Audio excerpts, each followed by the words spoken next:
bhagavate vasudevaya. Om namo bhagavate vasudevaya.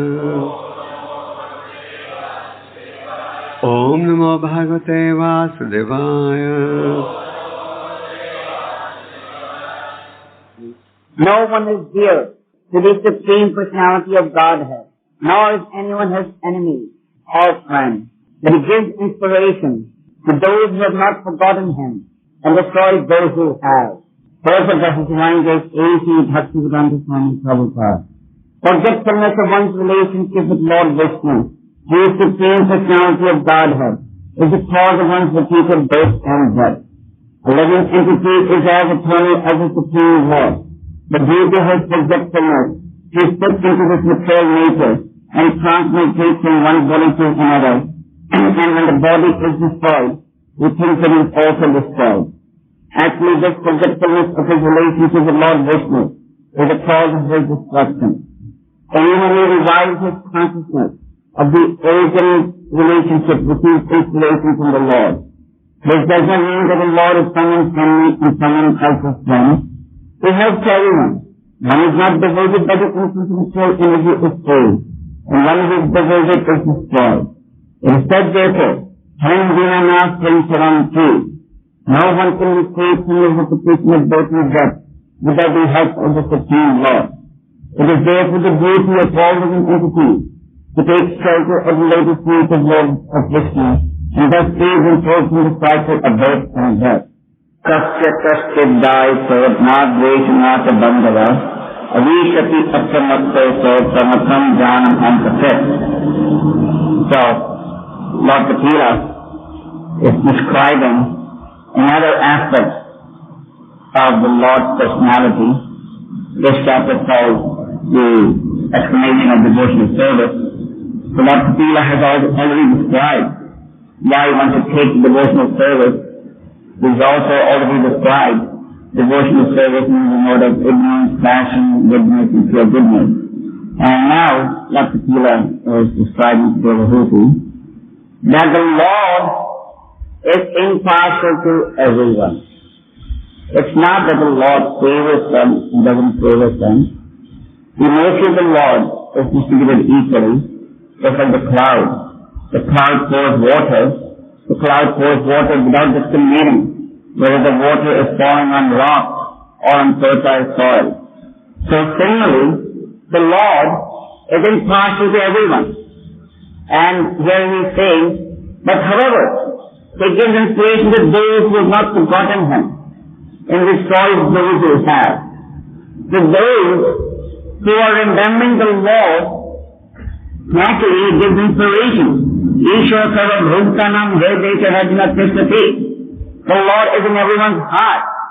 And in that position, he recognizes, he becomes aware of those who want to turn to him and those who don't want to turn to him. Prabhupada used to give the example of a child.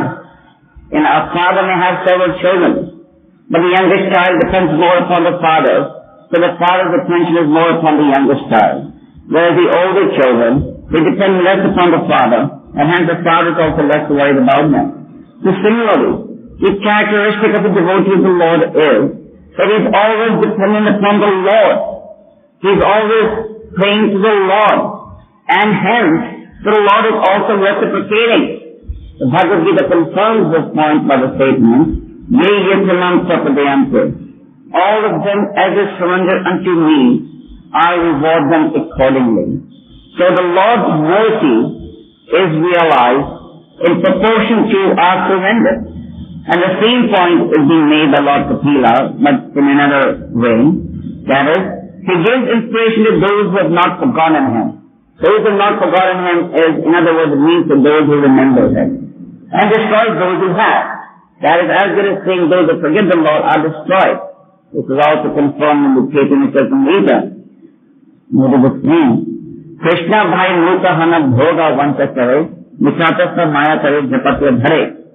That is the Prema Devata which says that a living entity begins to experience suffering because of his forgetfulness of Krishna.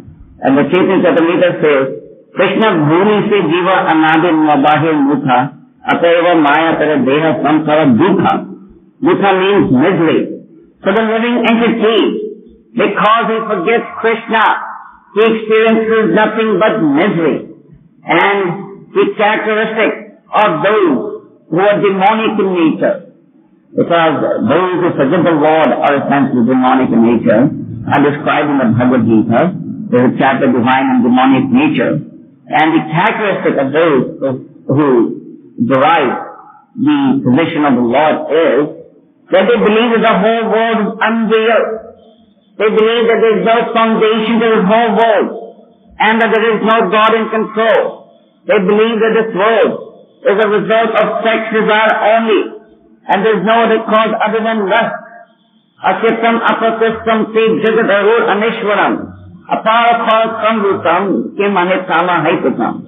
This is confirmed that they think that everything is asat. Asat means everything is false. They think there is no God in control. Everything is just happening automatically. But these people have been branded in the Bhagavad Gita to be dukkhinas. These people have been branded to be demonic. And in the Bhagavad Gita it is said that these demonic are condemned forever. So we hear also Kapila Dev was saying the same point. And he destroys those who have. Actually, the destruction takes place by the laws of material nature. This is also confirmed by Lord Kapila in the 31st chapter. This is the 29th chapter. In the 31st chapter of this section of the Bhagavatam, Lord Kapila discusses how the process of birth takes place. Karmana daiva netrena. The Lord Kapila explains to Devahuti, Karmana, that according to the activities that a living entity performs, Karmana daiva netrena, the living entity who passes through the semen of the father into the womb of the mother. But the type of womb that a living entity enters into is determined by karmana daiva netrena. It is determined by the nature of the activities that we perform. So if one is engaged in pious activities, or one is engaged in activities according to the direction of the revealed scriptures, then one is promoted and he returns to the kingdom of God, or in proportion to his devotional service he gets a suitable provision. And those who have been defined the laws of the Lord, who have been defined the laws of the revealed scriptures, they simply get destroyed. So the point is that forgetfulness of our relationship with the Lord is the cause of our destruction. Therefore, the Vedic scriptures all point out in the same direction.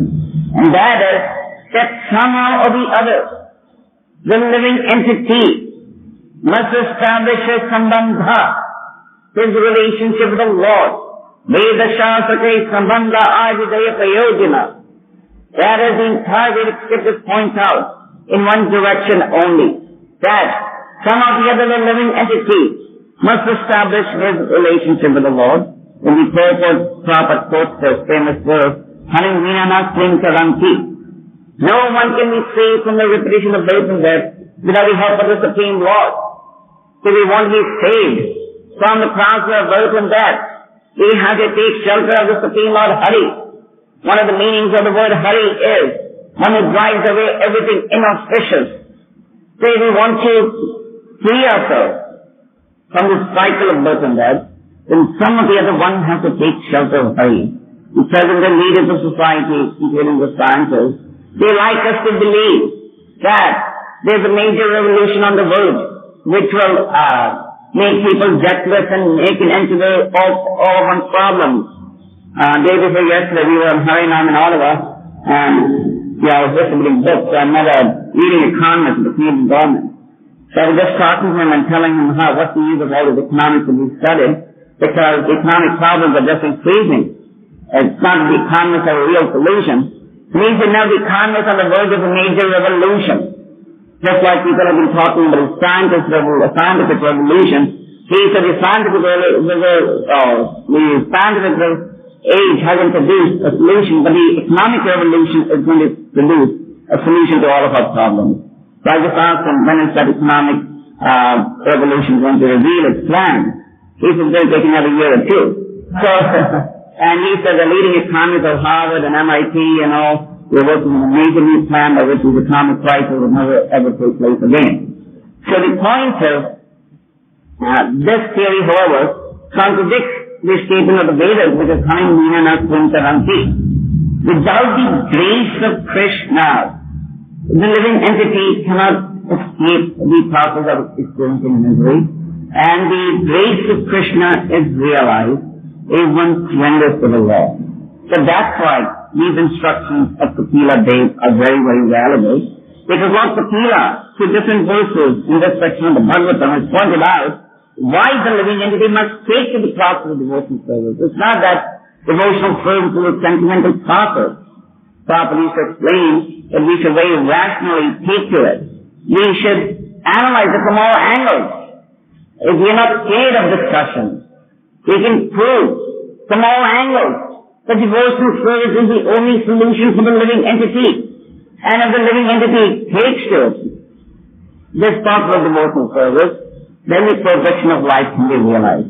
In the Bhagavad Gita, Krishna says in the 9th chapter, that those who worship me with devotion and love, I preserve what they have, and I make up what they lack. So the point is that if one worships Krishna with love and devotion, then even if there is some shortcoming, the Lord will make it up. Ananyas chintayantamam ye jana paripāsate. So, if one takes to the process of devotional service, and even if he has some shortcomings, the Lord will make it up. The Chaitanya Charitamrita states that by the mercy of Lord Chaitanya Mahaprabhu, a blind man can be made to see, a deaf man can be made to hear, a lame man can be made to walk, a dumb man can be made to speak. So at no point should we underestimate the potency of the Lord's mercy. Those are speaking to stand up. At no point should we underestimate the mercy of the Lord's potency. If one takes to the process of devotional service with faith, then the Lord reciprocates with the devotees in proportion to his surrender. There's a very beautiful story in this connection on the 5th canto of the Bhagavatam, the story of Jadabharata. Maharaj Bharat, as we know, was the king of this whole planet. And Bharat Maharaj, unfortunately, while executing the various rituals, he had developed attachment for a deer. And while cursing at that deer, he fell down and he died. And in his next life, then he had to take his birth as a deer. But because in his previous life he had executed devotional service, he could remember his shortcoming or the mistake that he had made, and he was very soon promoted again to take birth in a Brahmin family. So when he took birth in the Brahmin family, he was called Jadabharata, and he resolved that now he was not going to make the same mistake again. And in his birth as a Brahmin boy, Jadabharata was keeping him so very secluded that people would laugh at him. Because he was avoiding all association with God. He did not want to risk being contaminated, to the extent that his relatives were even making fun of him. On one occasion, his relatives gave him the assignment of watching over some paddy fields. And when he was watching over this paddy field, some dacoits came and kidnapped him. And the dacoits then, they took him and they wanted to offer him to Durga. But the personality of Godhead was in the heart of Jadabharata, and the demigods were also walking under the direction of the Supreme Lord. So the dacoits were getting ready to offer this Brahmin for Jadabharata to bow. They were getting ready to offer him in sacrifice. He still kept on meditating on the Supreme Lord. And then Durga came out and actually killed the dacoit chief, and Jadabharata was saved. So the point is that if one is dependent upon the Lord, if one is engaged in devotional service to the Lord, then even if it's an extremely difficult situation, the Lord comes to the rescue of his devotee. This was also illustrated in the case of Amrish Maharaj and Durvasa Muni. Durvasa Muni thought that he was a very powerful yogi. He thought he could harm Amrish Maharaj, the great devotee of the Lord. But in the end, Amrish Maharaj was successful not because of his having made any material endeavors, but because his mind was fixed in thinking of Krishna. So Vasa Muni's attempts were totally unsuccessful. So, if one takes shelter of the Lord never forgets him. That is the point to understand. But if we take shelter of the Lord through the process of devotional service, then the Lord inspires such a devotee from within. And Lord Krishna promises in the Bhagavad Gita that my devotee will never perish.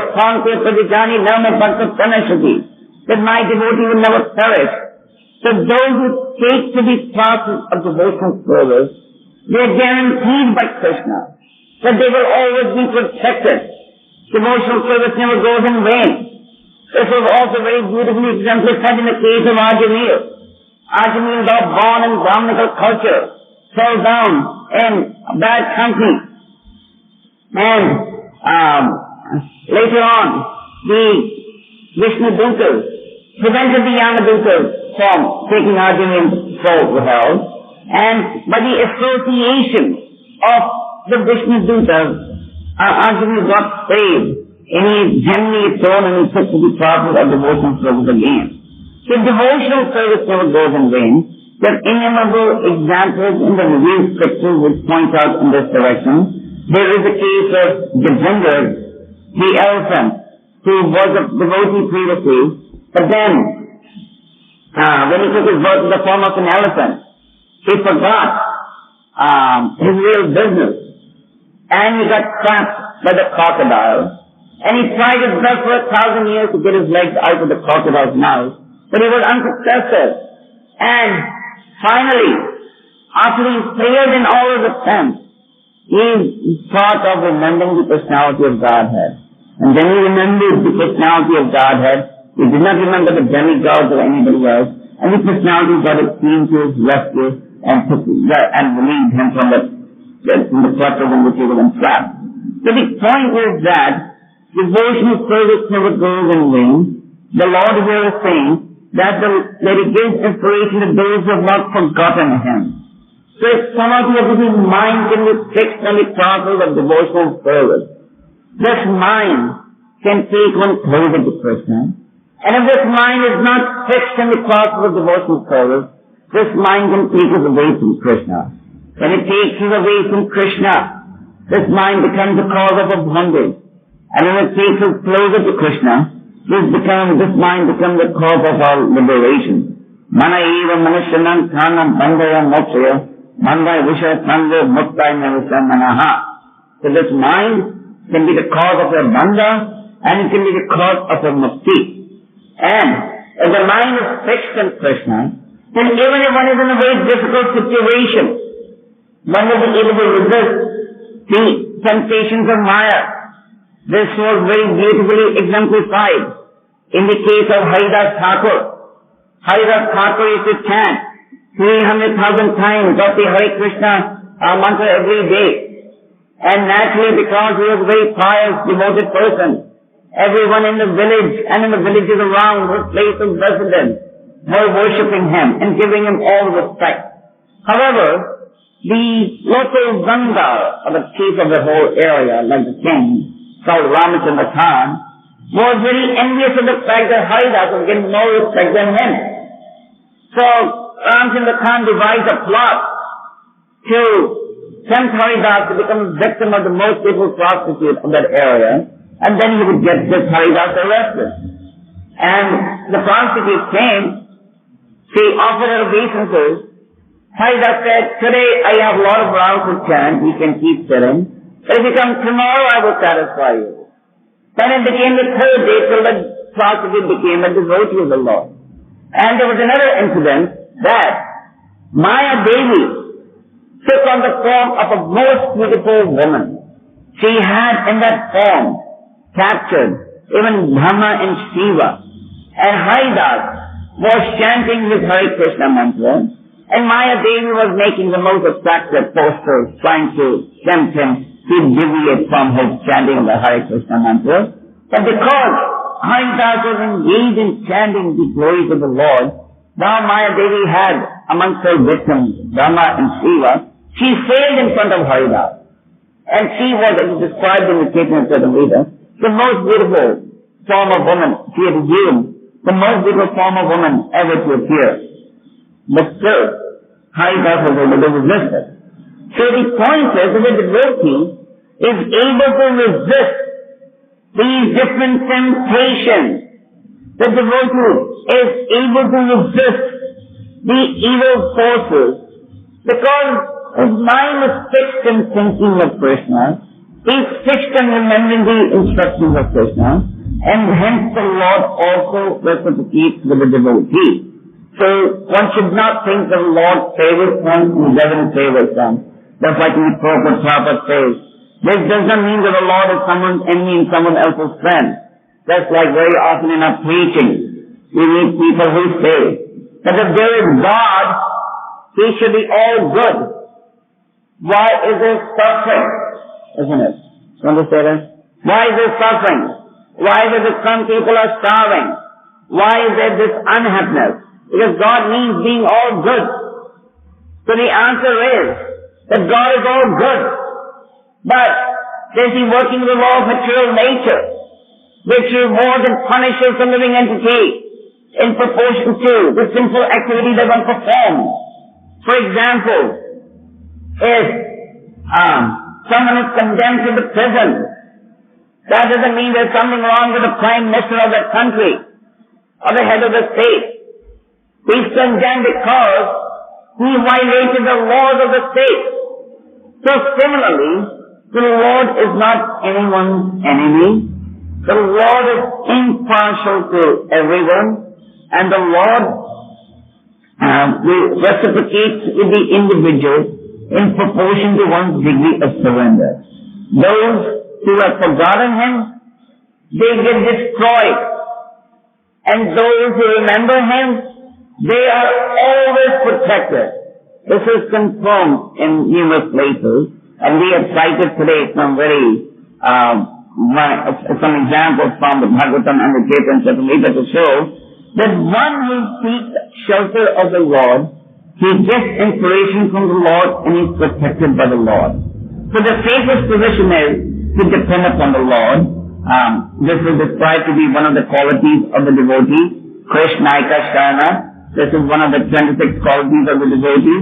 He is completely dependent upon the Lord. He is completely dependent upon the Lord's instructions. He is always meditating on the Lord's instructions. So some or the other, this stage has to be realized. This is perfection of life. To get to the stage where one is always remembering Krishna and one is always taking shelter of Krishna. Taking shelter of Krishna is not a sentimental process. Taking shelter, taking shelter of Krishna means taking shelter of Krishna's instruction. Just like Arjuna, when he was, after the Lord had departed from this planet, he was feeling very sad. But then Arjuna started remembering the instructions of Krishna, and he came back to life. So we have to learn how to take shelter of Krishna's instructions. And if we take shelter of Krishna's instructions, then one is guaranteed to return to the kingdom of God. The tragedy of the materialists is that they think they have a solution, but in reality they have no solution. This is not the tragedy of the present day population. This was predicted by Lord Viṣṇu 5,000 years ago. Lord Viṣṇu said, Vidyāseva dharmāni vidvamani asvacanara karoti ato vipāya samamogam mundanti palam. He said the tragedy of the materialist is that he thinks that he has a solution to all problems. He thinks that there is going to be an economic gain.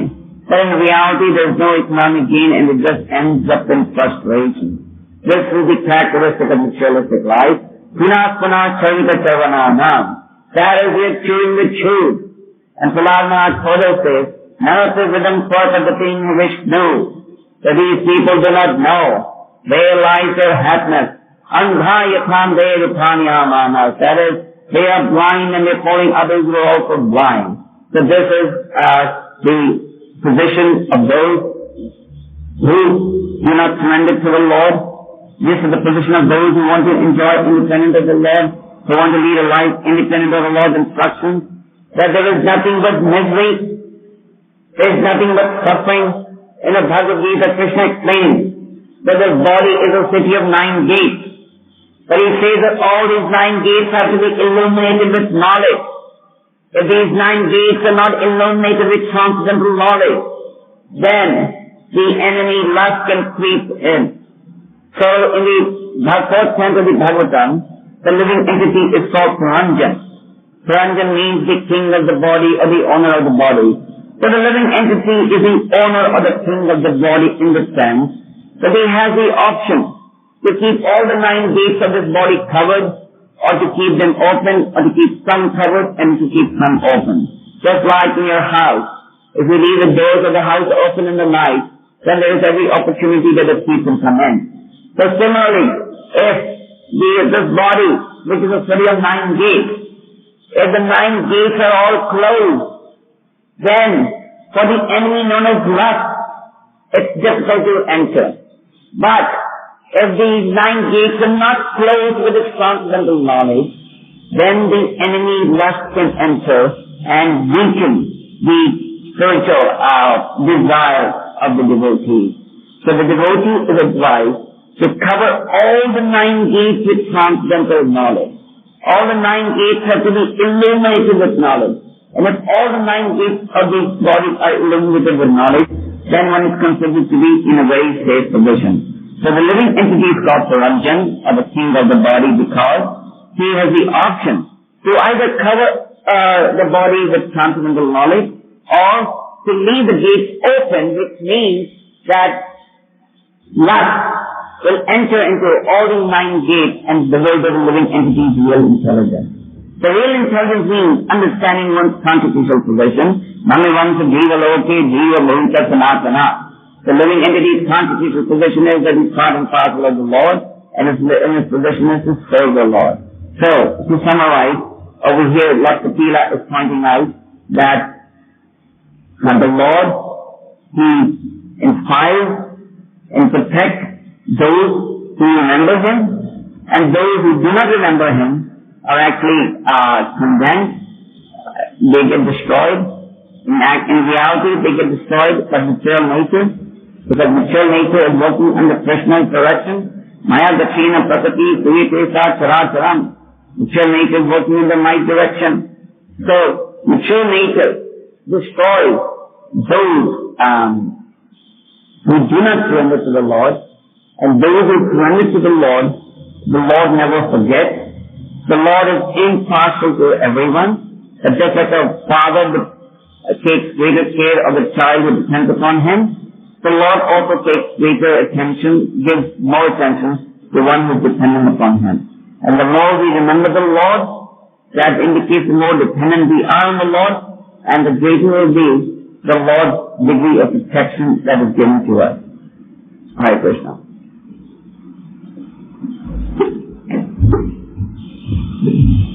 Trauma temple is the highest state of weakness in Canada.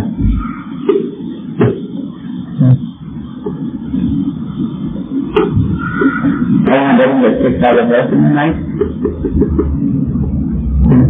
Okay. Okay. Any questions? Yeah. All needs of the living entity gets destroyed in that. He misses the opportunity to elevate himself. Well, he has to make it several kalpas before he gets the opportunity again. Just like Chaitanya Chaitanya says, if one doesn't take Krishna consciousness in this life, he may have to wait for several kalpas before he gets the opportunity again. So that several kalpas, so that means when you're walking on the street and you see a condition grow, our meditation should be, if I don't get in Krishna consciousness now, this condition will have to wait for several millions of years before I get the opportunity. Hare Krishna.